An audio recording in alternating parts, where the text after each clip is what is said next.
I was very surprised to go onto the docket and see that Kari Morrissey had filed a notice of appeal, appealing the judge's ruling with regard to the judge's denial of the motion for reconsideration of the judge's dismissal of Alec Baldwin's deal. So for a quick road so far, you guys watched Alec Baldwin's case get dismissed with prejudice by the court as a sanction for Brady violations by the prosecutor for not turning over evidence. We all watched that go down. Then the judge put out a very thorough written ruling. Then Kari Morrissey, at the 11th hour, filed a motion for reconsideration that was substantially over limits. The court denied the over limits motion, and Kari Morrissey filed a pared down motion. The defense responded and said, hey, this is late, and hey, she should be sanctioned, and hey, no, we shouldn't do this. And the court denied, like swiftly and fervently without oral argument, denied the motion for reconsideration. And now Kari Morrissey is saying, hey, I'm going to ask the appellate court to reconsider this dismissal. The fact that she is trying to go through this again is absolutely bananas to me.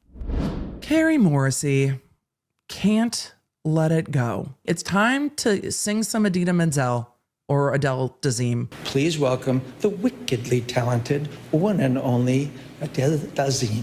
It's time to let it go. Judge Summer dismissed Alec Baldwin's case with prejudice based on the behavior of the prosecution with regard to the Troy Teskey rounds. As it all came out in that evidentiary hearing, the third day of Baldwin's trial. And since then, Kari Morrissey had said, but wait, Your Honor, will you please rethink it? And the court said no. And then she goes, but Your Honor, will you please reconsider your denial of the reconsideration? And the court said no. And she said, okay, I'll ask the Court of Appeals if they will do it. And even though she has only filed the notice that she is going to file an appeal, I don't know what lawful law she is going to appeal this on when it was dismissed with prejudice. I'm very interested to see what case law or statute would even allow the Court of Appeals to say, yes, the court here abused their discretion, because the court found a Brady violation and the dismissal was a remedy for the Brady violation. That's going to be an abuse of discretion standard. And I don't think Judge Summer abused her discretion. And Judge Summer listed out the prior Brady violations in this case. This was not the first one. There were multiple Brady violations that the court found in this case. And the court said that she found that the prosecution misrepresented the state of the evidence to the court and to the jury. The Court of Appeals isn't going to be thrilled with this. We'll see if within the next month or so that an actual appellate memorandum is filed, and I'll be keeping an eye on that because I want to know what her arguments are. I want to know what law she's basing it on, but I don't think this is going to be successful. I think this is just going to cost more money for Alec Baldwin, and that should never be the goal of the prosecutor.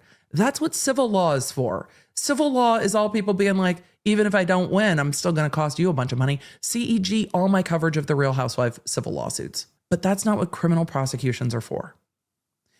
And when the prosecution fucks up, this is one of the remedies. And in this case, the prosecution fucked up. So no, they should not be able to prosecute Alec Baldwin again. Does that change the things that happened on that set? It absolutely doesn't. But what you can't undo is the prosecution's action in this case. No amount of appeals and continued litigation is going to change what Judge Summer did. And I will be very surprised if anything comes of this, other than Alec Baldwin's lawyers asking for sanctions again and throwing all of the shade in the world into their legal writings, which is kind of delightful. So, you know, maybe we'll get some more of that from Alex Spiro. We'll see. For deep dives into the stories that I covered here, you can find them on my YouTube channel at The Emily D. Baker and The Emily Show podcast. I stream every Tuesday and Thursday. The podcast goes live on Wednesdays. And if you want to stay in the loop with everything I'm doing, receive the fastest notifications out there, and get more Law Nerd community, join me at lawnerdapp.com, our free app for iOS and Android.